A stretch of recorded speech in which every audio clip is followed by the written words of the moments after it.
complete a capstone project, which entails coming up with a question based on a case scenario, finding a group to present our information to, and then collecting data, analyzing it, and presenting it to the faculty at Salus. So tonight we're here to discuss the best setting for early intervention, speech and language services. I'm Courtney Bensel. I'm Monica Hopkins. I'm Kayla Mercado. I am Amanda Moxham. I'm Jacqueline Tasker. And I'm Kelsey Walsh. So our purpose of our presentation is to determine the best setting that would benefit populations with healthcare and educational disparities in early intervention in order to maximize services. Our two objectives tonight are to discuss the advantages and challenges within each of these settings, which are home-based, community-based, and center-based. And then we also want to discuss any previous or personal experiences that you may have had related to the topic of most beneficial service settings. So our case study that we were given was based on a 3-year-old non-speaking African-American girl who lives in Philadelphia. She was diagnosed with a receptive and expressive language disorder, and her pediatrician recommended that the family download an AAC app to help with her verbal expression. But her parents reported that she lacks eye contact, she throws herself on the floor when she's frustrated, and she has immediate echolalia. She also has not been formally diagnosed with autism spectrum disorder. And then she started preschool on her 3rd birthday, and she's currently seen for speech and language therapy through the Elwyn Preschool Early Intervention and attends child care in a daycare setting.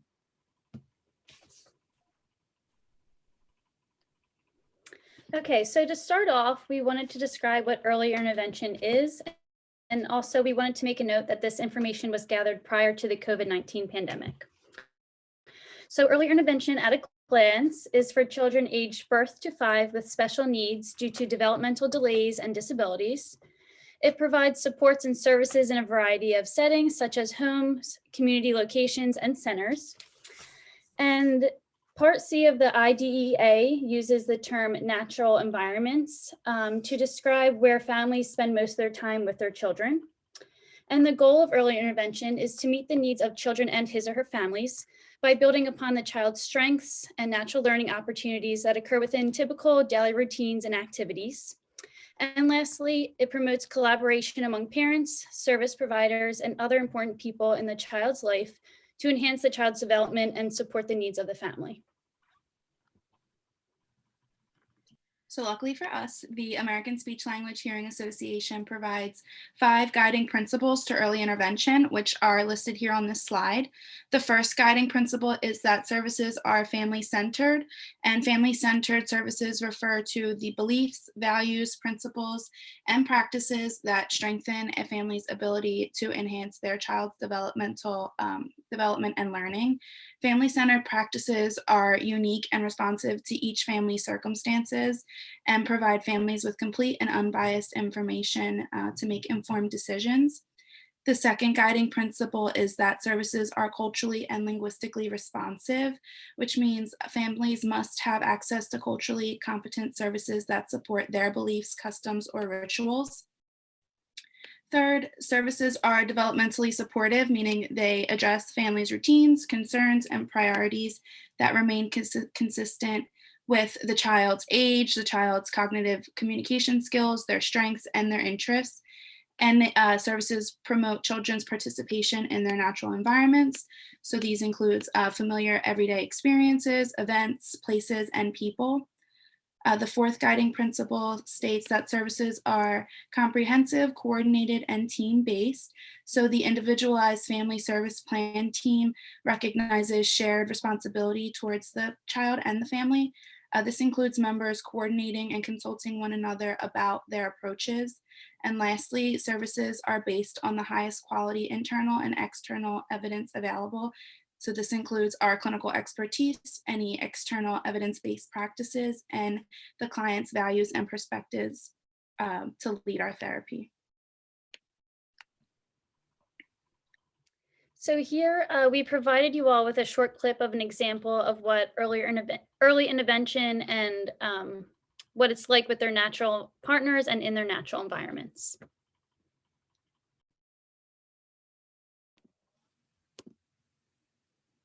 Early intervention builds upon the natural learning occurring in those first few years and is supported in each child's natural environment. Early intervention services and supports may answer a family's questions about their child's development, provide you with supports and adaptations for your program, improve both developmental and educational growth, help children become more independent, prevent the need for more intervention in the future, and help communities become more aware of the gifts and abilities of all its children.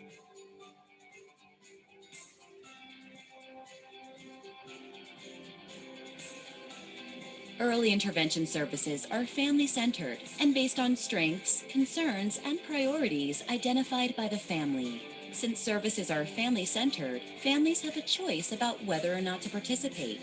If they decide to participate, providers will be respectful of the family's interests, values, and preferences for where services will occur. Children learn best through everyday experiences with familiar people in familiar settings.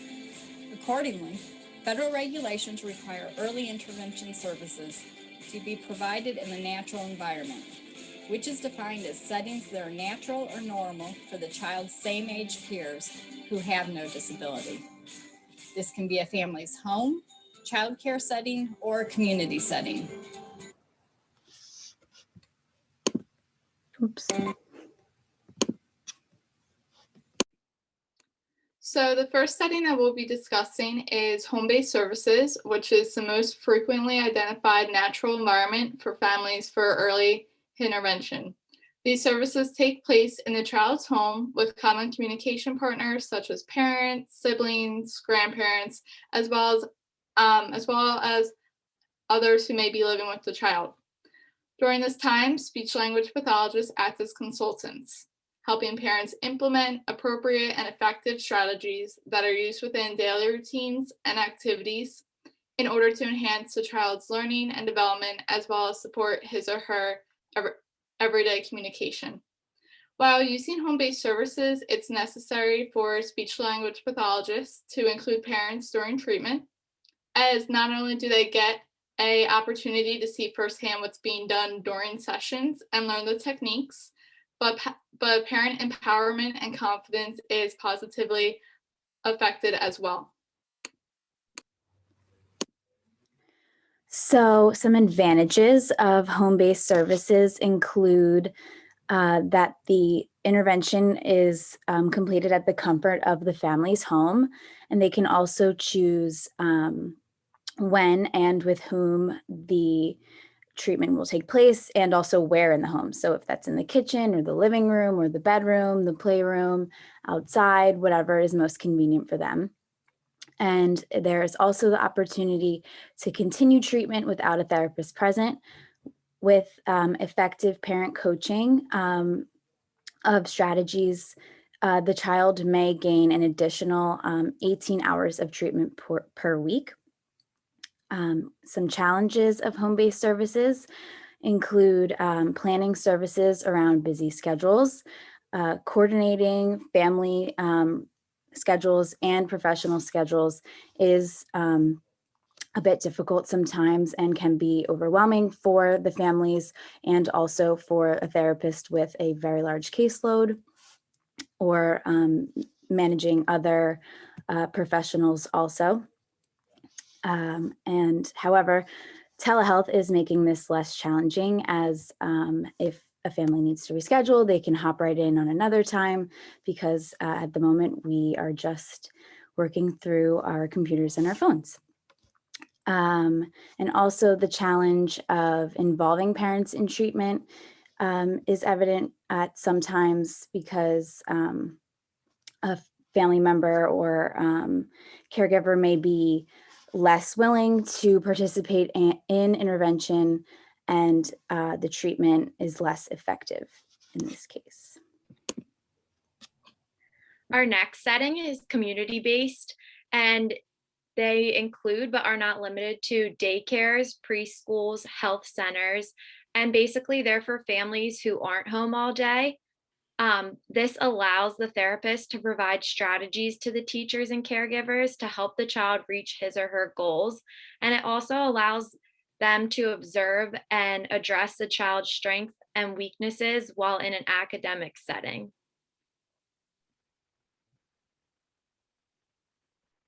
So some advantages of community-based services include that it is in a group setting with the same age peers. So we are able to observe the child interacting with their fellow peers in environments such as recess or outdoor playtime. It is convenient for working families since it is during preschool hours. It has a team approach that includes teachers, SLPs, and other therapists. Also, individuals in low socioeconomic areas rely heavily on these community-based services due to the lack of availability of primary care or mental health providers in their areas.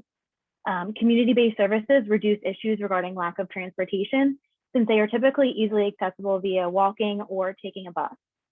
Some challenges for community-based services include parents aren't as involved and typically aren't present during therapy since they may be working or doing other things.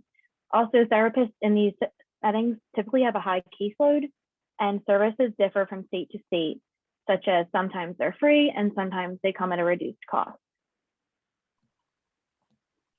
So although very similar to the community-based services, our final setting includes center-based services. And the National Survey of Early Care and Education describes center-based services as the set of all early care and education services to children birth through 5, but not including kindergarten, provided by an organization at a single location. And some of these examples of center-based include the Head Start facilities, preschools and pre-kindergarten classrooms in public schools, private nursery schools, Elwyn, and the Cora services.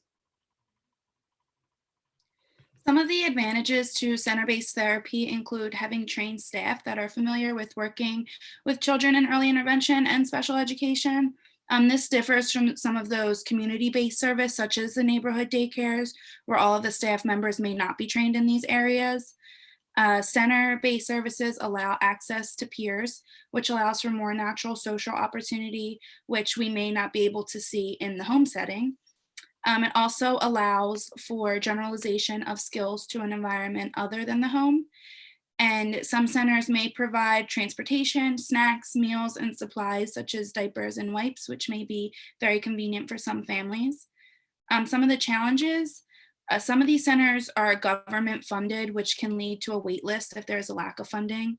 And 3 in 10 centers offer fewer than 30 hours a week, which may not be the most ideal situation for working class families.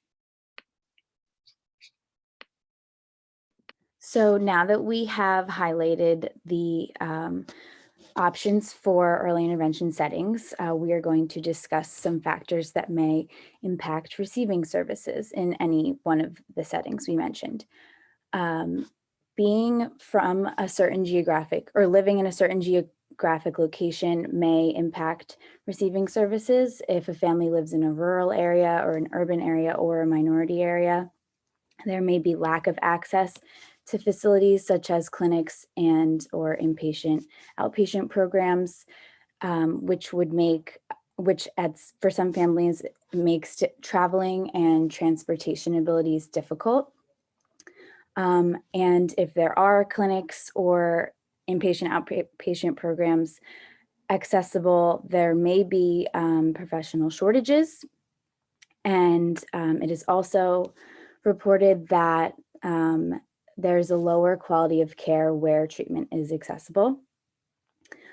Specific family beliefs, perspectives on disability, and understanding of the child's needs, levels of acceptance, grieving, and/or stress may have an impact in a family wanting their child to receive services. Family responsibilities such as work and childcare, and household challenges may lead to scheduling conflicts, poor attendance and or engagement with the family. And to continue, having a low socioeconomic status may impact receiving services.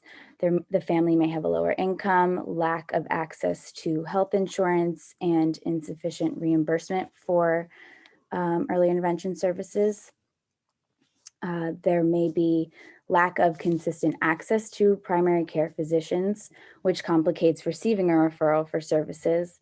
And lastly, if a child is ineligible for services under IDEA Part C, this would require the family to seek services elsewhere, such as a private practice, but would need access to private funding that may not be available to the family. So now that we looked at factors that may impact one receiving services, we can now reflect and see how we as speech language pathologists can respond to reduce these disparities as well as improve access to services. When referring to ASHA's vision, making effective communication a human right, accessible and achievable for all, there are a few things that we can implement in our everyday practice. One of these is advocacy, in which speech language pathologists can not only advocate for individuals to receive our services, but other types as well if they're needed for the child. Also, educating the child as well as his or her parents, guardians, and members of his or her multidisciplinary team is necessary so they are more aware of the disorder being addressed and what's being done during sessions. Expanding service abilities is another way one could create, as one could create satellite centers or clinics that are close in proximity to the area that one is working in. Concerning telehealth services, these have become prominent since the coronavirus pandemic began, and they may continue to be used after the pandemic has concluded. Finally, speech language pathologists should be utilizing evidence-based professional practice, addressing its three areas. So best external evidence, individual clinical expertise, and patient values and expectations.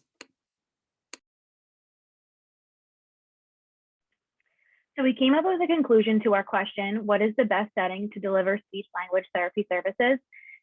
So for the purpose of our case study, we have concluded that center-based treatment is the most beneficial setting to provide speech and language services.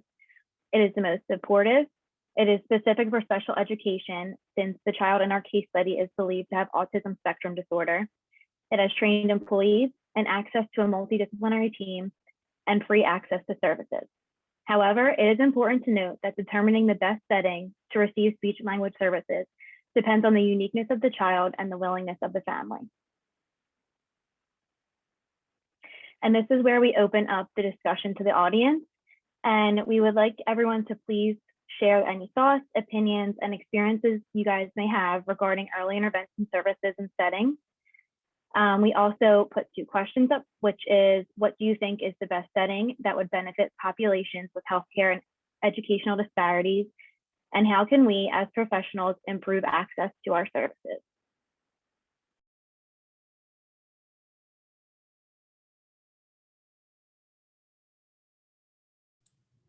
Well, I'll jump in, get the ball rolling. Thank you so much for the presentation, by the way, fantastic. I love that you came to the conclusion that center-based services would be most appropriate for this child. And I'm going to tell you why. It sparks a great discussion, I think. Here in Philadelphia, of the three models you discussed, center-based is essentially being squeezed out. So it's very hard to find center-based services for a child anymore. One of our therapists who's present tonight, Amber Phillips, and I believe Stephanie Caldwell is also here, who used to work at Elwyn Seedlings, which is one of the few programs left in the city that is like an autistic support preschool. So it is attended only by children with a diagnosis of autism. And I think very much like the case study you proposed, that's the population that attends Seedlings. The battle is there's a lot of pushback due to least restrictive environment and natural setting, okay, for early intervention. And so we are constantly being told that we should not pull children into a separate center-based program because it's not somewhere they'd ordinarily be found. So there's more and more of a push for us to go out in the community. I have very mixed feelings about this, especially for a lot of our children with the greatest needs. So that just set my little antenna up right away, because I thought, yeah, a center base would make sense for this child, and it would be really hard to get in the real world.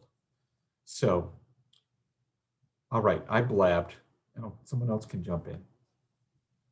I can add, I've worked in early intervention, service kids in schools, in homes, Head Starts, between the regular working hours, after working hours, and with all types of diagnoses. I think it really, depends a lot on the child and what type of setting they are most beneficial in. I personally do like the center-based for students like the case study that you have here. But some students, they can be at a daycare and it's not a very well-structured daycare, and you're implementing all these strategies and it's not going to be carried over, but that's the only place you can see the child between 8 and 4, because early interventions, they say 8 and 4 and that's it. So I think there's a lot of restrictions placed on therapists, and also, you have personal lives as well. You don't want to work past a certain time. So I think, as SLPs, I think we can improve this by, maybe being more flexible in what we're offering. So if a parent would prefer to have the services in the home, we're able to do that when they get home from work. And then the parent's able to participate in the therapy. But also from my experience, we typically offered only wherever the child is during the day. You have to provide services where they are during the day. So it wasn't natural environment, it's just wherever the child was during the day. So I definitely do think it's a case by case basis, but center-based for this student would definitely be what I would recommend. But as Eric said, you've got to fight to really get them into centers, and it's pretty tough.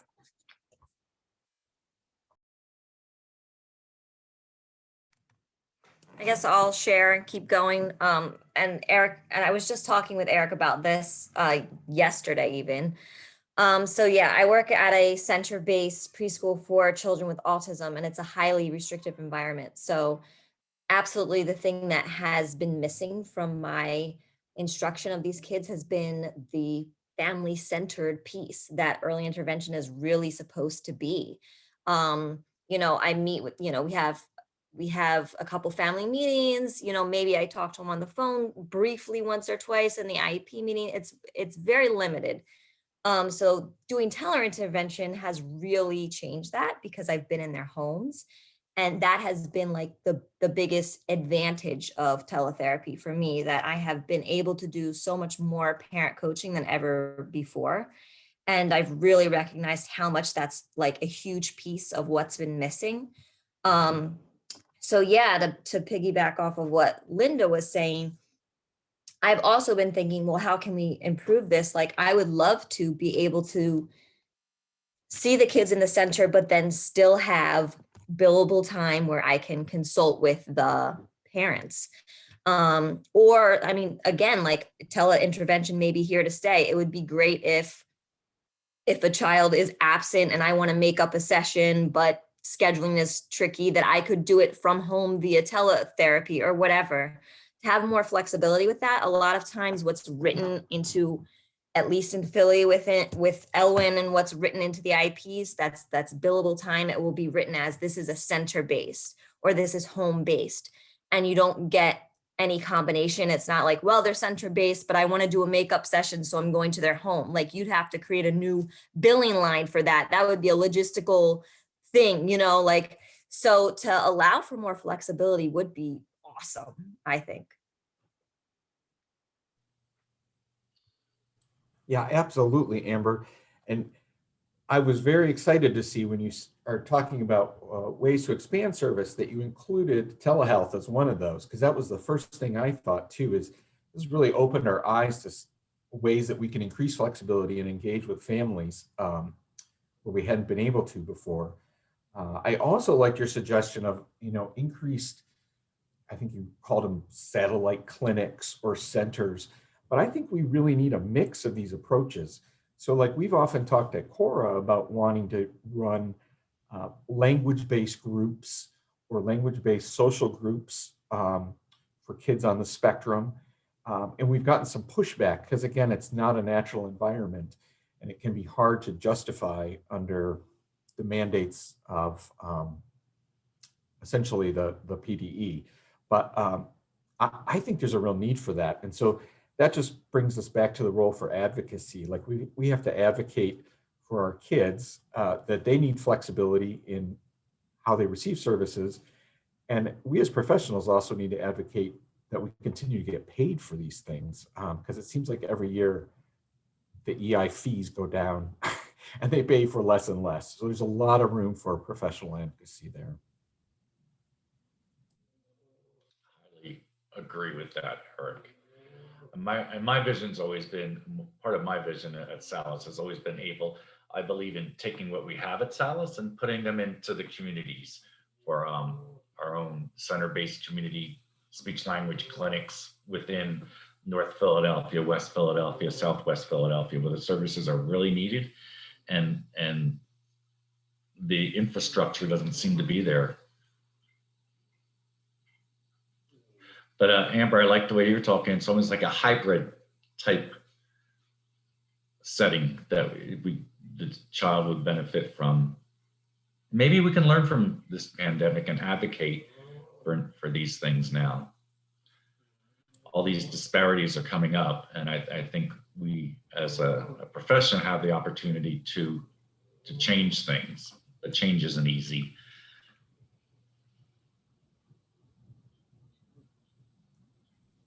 All right, does anybody else? I was just gonna piggyback. I would love to see a hybrid. My early intervention experience was many years ago, probably 20 years ago. And so it was all home-based, and I thought it was to the maximum advantage of the child.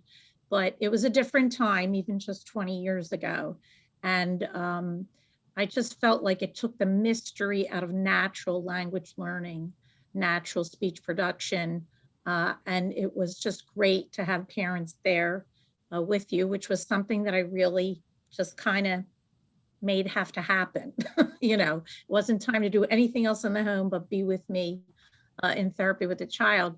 I agree with this child, a center-based program would be the best. I also agree with Eric that they're becoming much less available.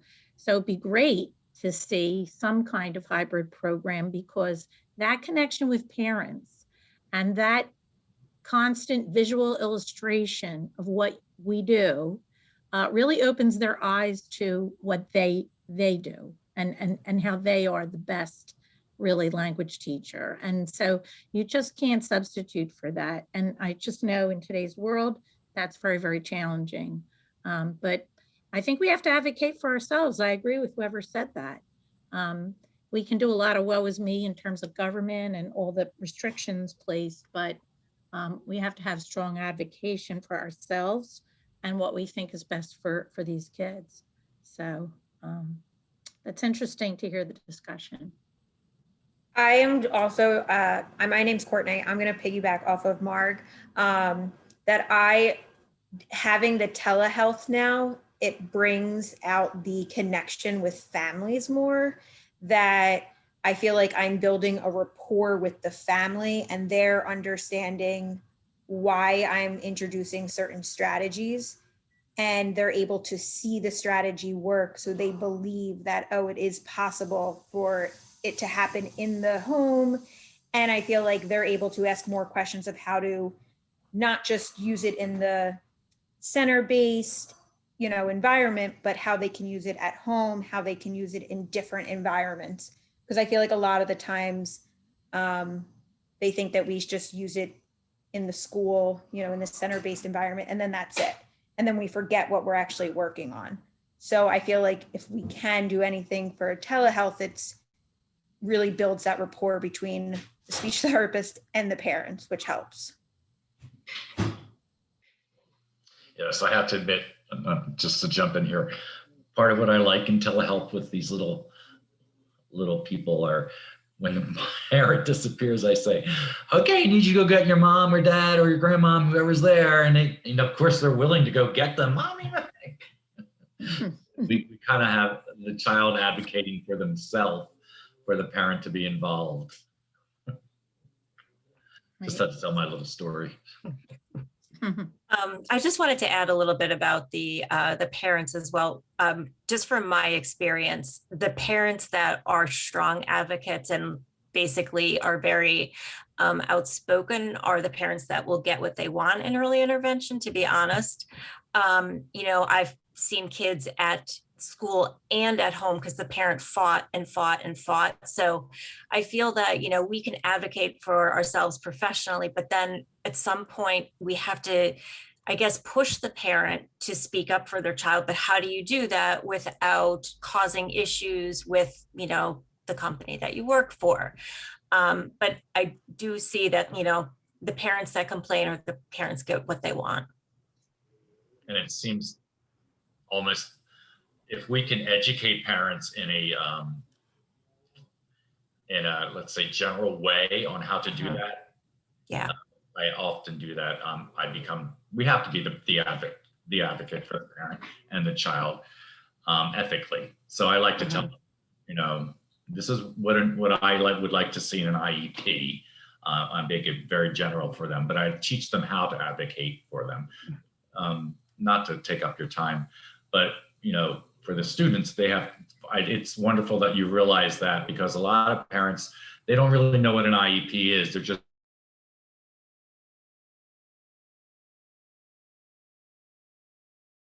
it's a contract.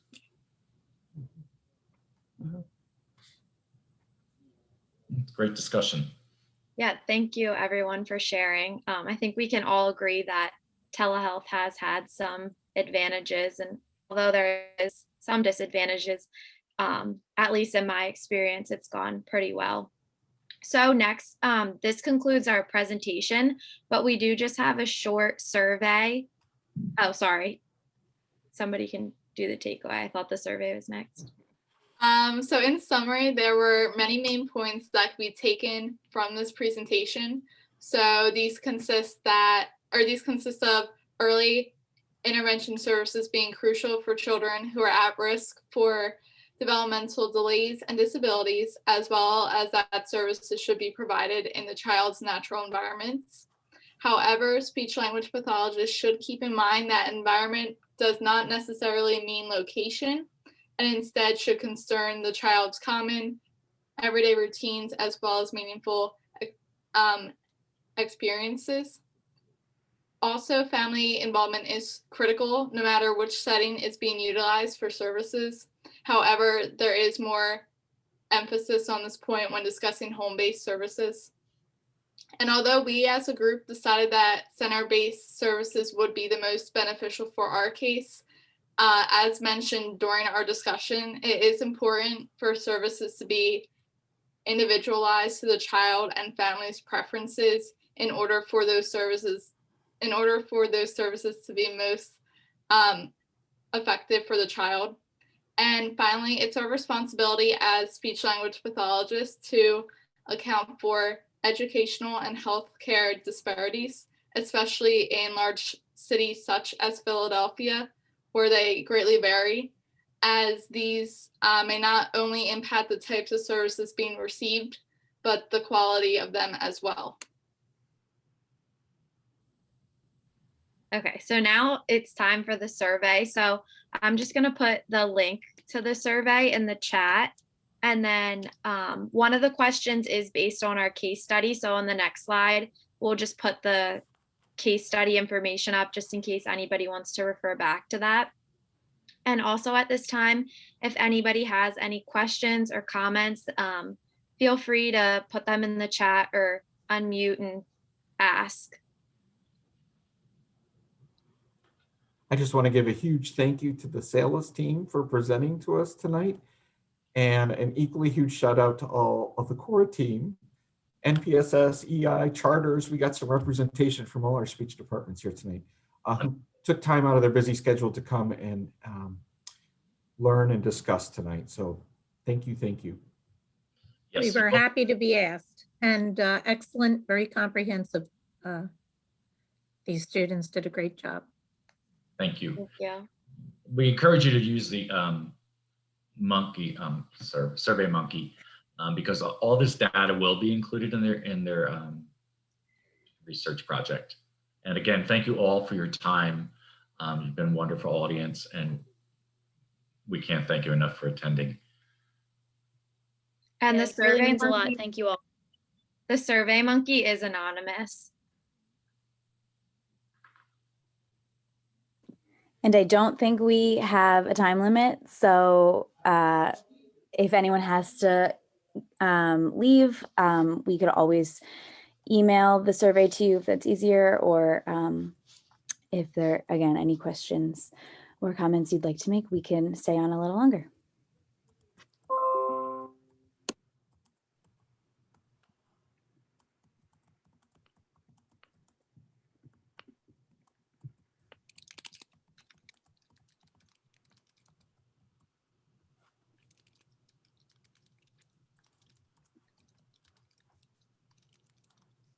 I'm just curious, are any of you grad students involved in EI practicum right now? I am currently in an early intervention externship. I'm with the ARC.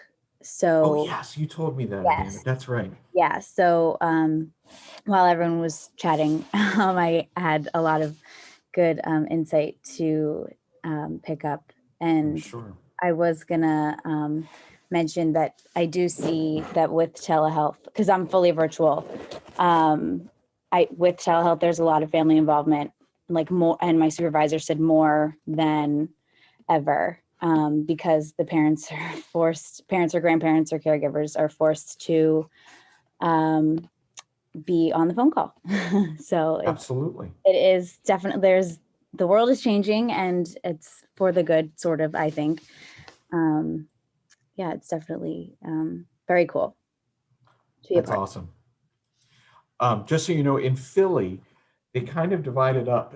It's interesting, and it's pretty artificial, but like the 0 to 3 program is one program, and it is almost exclusively in-home or possibly community if the child's already in a daycare, but usually it's in-home services.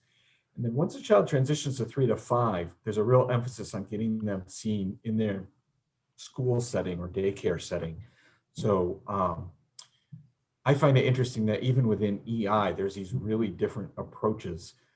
And from 0 to 3, it's all about, functional communication and interacting with your family. And then 3 to 5, there's like more of an emphasis on socialization and learning to participate in a larger group, like school readiness type focus. Yeah, so a lot of variation even just within this little demographic.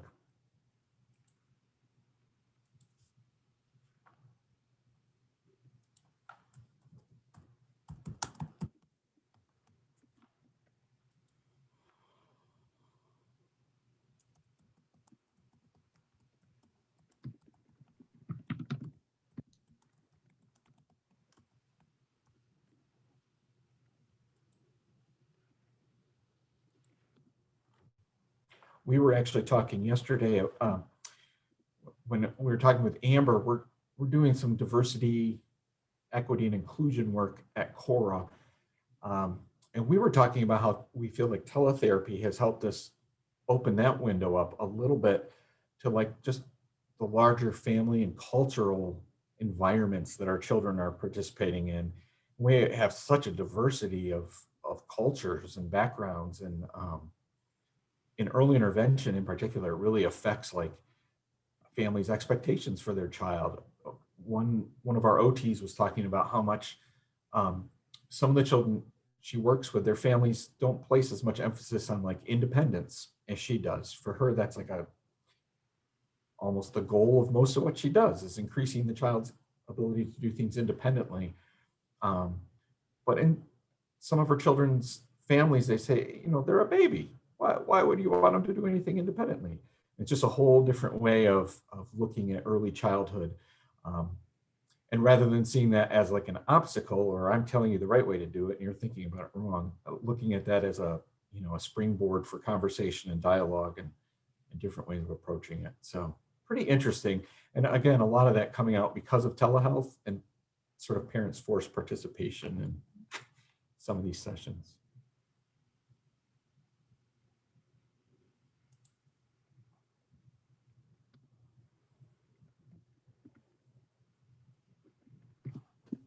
Okay, well, if there are no more questions, I'm going to stop sharing. We'd like to thank you again for joining us tonight. There was just so much great discussion, and we hope you all learned a little bit too. And yeah, we just really appreciate you joining us tonight. Yes, thank you all. And if Salus can help you in your practice, if Salus can help you in your practice at any way, let us know. We're there for our communities. Even if you need a certain test, I'm sure Eric could vouch, we're always willing to loan out anything you may need that you might not have in your practice. And anything our students can do to help you improve your practice, let us know. Screenings, whatever. Thanks, Ken. Kayla was out at Seussville. Yes. Right before the So shutdown, fun. like the weekend before the shutdown. She Me was at and Cora, Kelsey. Yeah. helping with Seuss. That's right. And then the world ended the I next know. week. Yeah. We got one Seussville in before the world ended. Yeah. Thank you all very much. Have a Good good night. evening. Thank you. Take care. Have a great evening.